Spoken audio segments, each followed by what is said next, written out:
जय हिंद साथियों, आप सभी कैसे हैं? आशा करता हूँ कि आप लोग अच्छे होंगे और आप लोग मस्त तरीके से अपना-अपना स्टडी करते होंगे। तो चलिए आज हम आप लोगों से एक विशेष बातें करेंगे और हम लोग आज एक सब्जेक्ट पे बात करेंगे, है ना? क्या कैसे रहना है, क्या कैसे पढ़ने वाले हैं, है ना? तो आज जो हम लोग सब्जेक्ट जिस विषय पे चर्चा करने वाले हैं, उस विषय का नाम है अर्थशास्त्र यानी इकोनॉमिक्स। समझ गए ना? तो इकोनॉमिक्स के बारे में आज हम लोग अच्छी तरीके से समझेंगे, है ना? इकोनॉमिक्स में क्या-क्या पढ़ना है, कैसे-कैसे पढ़ना है, क्या उसका ड्यूरेशन रहने वाला है, इन सब सारी है ना, बातें पे हम लोग डिस्कस करने वाले हैं, ठीक है? देखिए इकोनॉमिक्स एक ऐसा विषय है ना जी, आपको जो है ना मतलब एक प्रकार से बिज़नेस टाइप का जो भी चीज़ें होता है ना, उसमें आप लोगों को एक परिपक्व बना देगा, समझ गए ना? तो कहने का मतलब ये है कि आपको दीन दुनिया के बारे में आपको कहाँ पे किस कितना बजट जो है पास किया गया है, किस बजट को किस में लागू करना चाहिए, है ना? कितना बजट किस में जा रहा है ना? कौन-कौन सा योजना लाने वाले हैं भारत सरकार, है ना? बिहार सरकार क्या-क्या योजना लाएँगे, क्या-क्या योजना बंद करेंगे, पहले क्या योजना था, अब क्या योजना है, अभी भारत की स्थिति क्या है, भारत की बजट क्या है, बिहार की बजट क्या है और सब राज्य की बजट क्या है ना? अपना भारत देश पे कर्ज कितना है, कर्ज क्यों हुआ, कर्ज क्यों लिया गया, इन सब सारी बातें पे हम लोग जो है इन सब का हम लोग डिस्कस करने वाले हैं, समझ गए ना? तो इसलिए इकोनॉमिक्स एक ऐसा सब्जेक्ट है एक ऐसा सब्जेक्ट है, विद्यार्थी को परिपक्व बना देता है अपने आप में, समझ गए ना? इसलिए जो है आप लोगों को घबराना नहीं है। देखिए, आप अगर किसी भी एग्ज़ाम की तैयारी करते हैं ना, तो आप ये मत समझिए कि हमको सिर्फ़ और सिर्फ़ नौकरी ही लेना है। आप माइंड में ये लेके चलिए कि हम जो है पूरा एकदम देश दुनिया के बारे में हमको नॉलेज मिल रहा है। जो पहले नहीं जानते थे वो अब हम जान रहे हैं। समझ गए ना?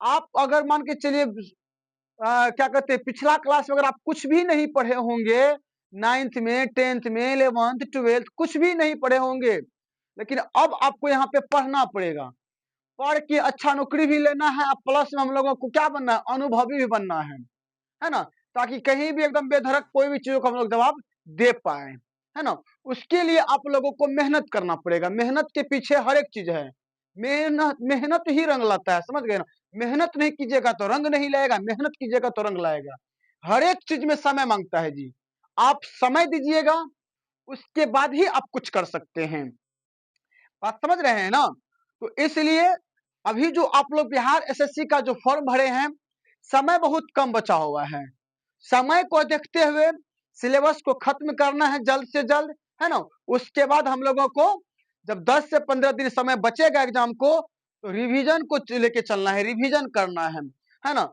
पहले आपको क्या करना है सिलेबस को खत्म करना है सिलेबस को खत्म करने के लिए आप लोगों को तन मन धन लगा देना है रात दिन एक कर देना है पढ़ाई के प्रति समझ गए ना आप लोग क्या करते हैं कि घर पे जाते होंगे 1 घंटा 2 घंटा 3 घंटा पढ़ते होंगे उससे ज्यादा नहीं पढ़ते होंगे तो 1 घंटा 2 घंटा 3 घंटा पढ़ने से काम नहीं है चलने वाला समझ गए ना आपको डेली का 10 घंटा 12 घंटा अलग से आपको स्टडी करना पड़ेगा क्लास विदाउट क्लास को छोड़ करके ठीक है ना उसके बाद ही आप कुछ कर सकते हैं कि आपके पास क्या है सिलेबस का महाभंडार है बस महासागर एक प्रकार समझ लीजिए आप है ना उसको जितना अध्ययन कीजिएगा उतना ही कम है समझ रहे हैं ना आप ये मत समझिए कि इतना पढ़ लेने से मेरा काम बन जाएगा नहीं गलत बात है आपको और चीजें पढ़ना होगा अगर आपको बताता है कितना चीज पढ़ लीजिए आपका काम बन जाएगा ये बुक ले लीजिए इस बुक को पढ़ने से आप पास कर जाइएगा क्या है जी खिलौना है क्या समझते हैं आप एग्जाम को मैट्रिक है इंटर है गए चिट्ठा लेकर के वहां से लिख के चल आए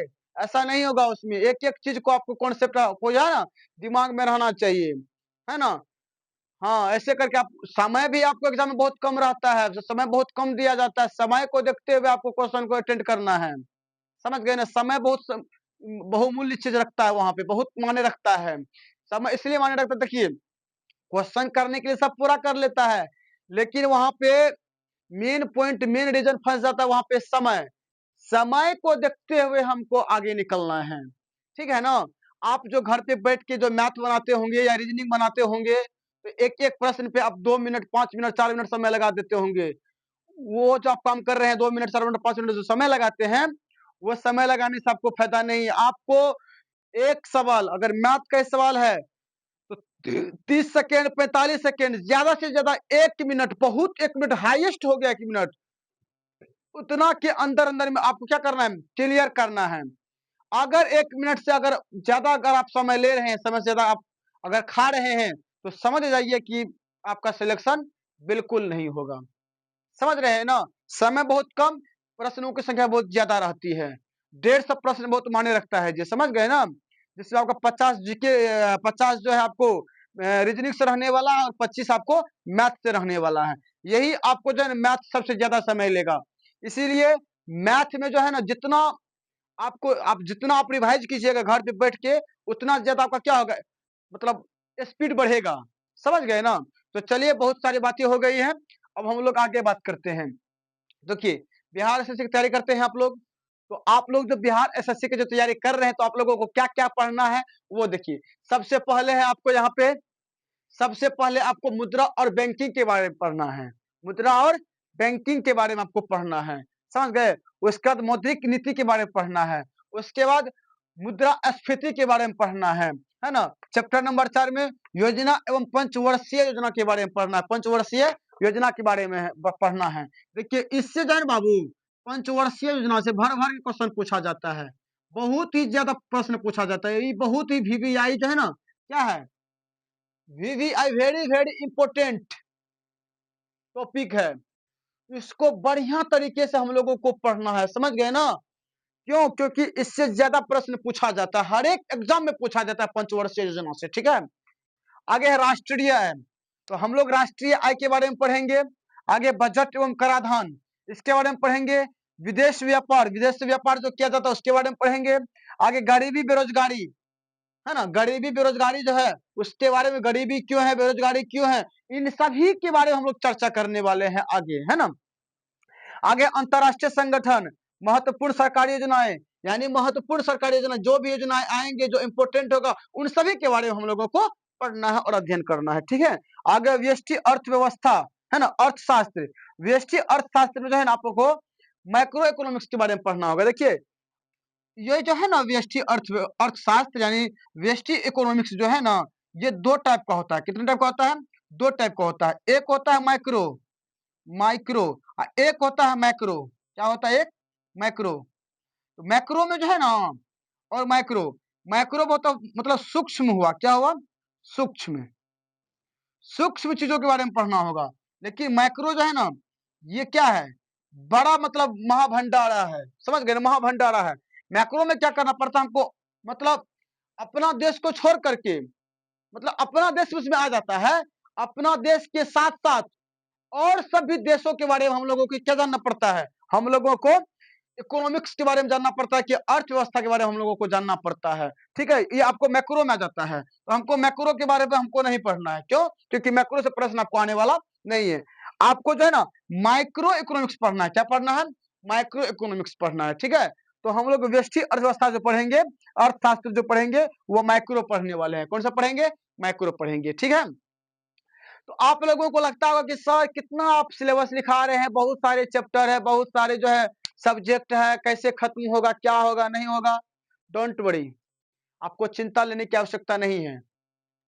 आपका जो रूटीन है, हम तो सिर्फ आपको इतना ही कहते हैं कि 10 से 12 घंटा समय दे दीजिए, आपका सारा कहानी खत्म हो जाएगा। एकदम रिलैक्स होकर के, है ना? 6 घंटा, 7 घंटा, 8 घंटा नींद लीजिए, कोई दिक्कत नहीं है। आपको नींद कितना लेना है जी?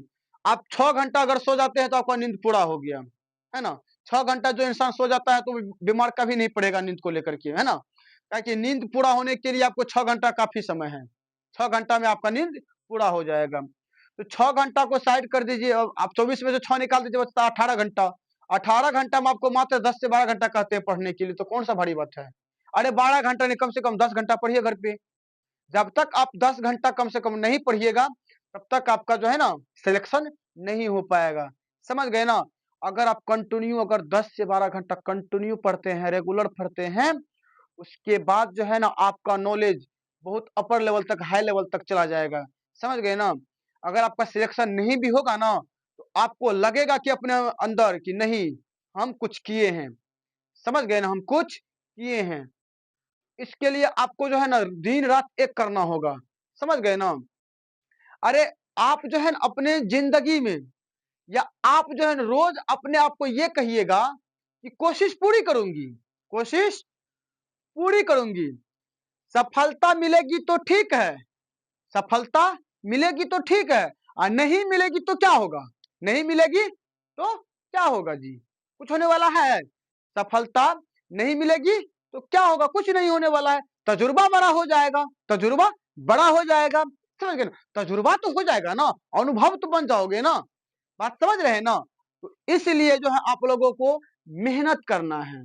अगर आप मेहनत अगर डट के करते हैं, तो आप फर्स्ट अटेम्प्ट में एग्ज़ाम निकाल सकते हैं, ये मेरा वादा है। समझ गए ना? जितना हम करवाते हैं, जितना करवाते हैं, आप उतना ही कीजिए। आपको अलग से हम कोई भी सब्जेक्ट नहीं आपको प्रेफ़रेंस करते हैं आपको पढ़ने के लिए। अलग से कोई भी चीज़ आपको हम नहीं कहते हैं पढ़ने के लिए। हम जो आपको पढ़ा रहे हैं, आप उतना ही पढ़िए। आप उतना ही पढ़ाई कीजिए। आपको फालतू चीज़ें नहीं पढ़नी है। जितना पढ़ा रहे हैं उतना ही पढ़िए। आपका जो है ना सारा काम बन जाएगा मेरा ही पढ़ाया हुआ से। समझ गए ना? तो चलिए अब हम क्लास को खत्म करते हैं यहीं पे। आप लोग जो है ना इसको लिख ही लीजिएगा, ठीक है? और इसका एक अलग कॉपी कर लीजिएगा, फेयर कॉपी, ठीक है? ताकि अगर इसका अगर फेयर कॉपी कर लीजिएगा ना तो आगे जो है ना और भी तैयारी करने के लिए आपको क्या होगा? आसान हो जाएगा। क्योंकि अगर कोई भी अगर वैकेंसी निकलेगा ना तो उसमें भी आप लोगों को यही सब चीज़ें पढ़नी होती है। तो आपको फिर दोबारा ना पढ़ना पड़े, दोबारा फेयर ना करना पड़े, इसलिए जो है ना आपको साथ ही साथ जो है ना फेयर करते हुए आगे बढ़ना है, ठीक है? तो क्लास को खत्म करते हैं यहीं पे। तो चलिए क्लास को हम यहीं पे खत्म करते हैं। आप सभी को जय हिंद, जय भारत।